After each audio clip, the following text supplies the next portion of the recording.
نوتدونی اولین فروشگاه نوت موسیقی در ایران.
سلام دوست من، شما پیشنمایش این آموزش رو مشاهده کردید.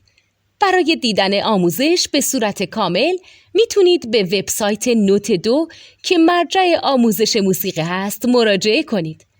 همچنین برای تهیه نوت موسیقی مرتبط با این آموزش هم میتونید به وبسایت نوتدونی که بزرگترین آرشیو نوت موسیقی در ایران هست مراجعه کنید.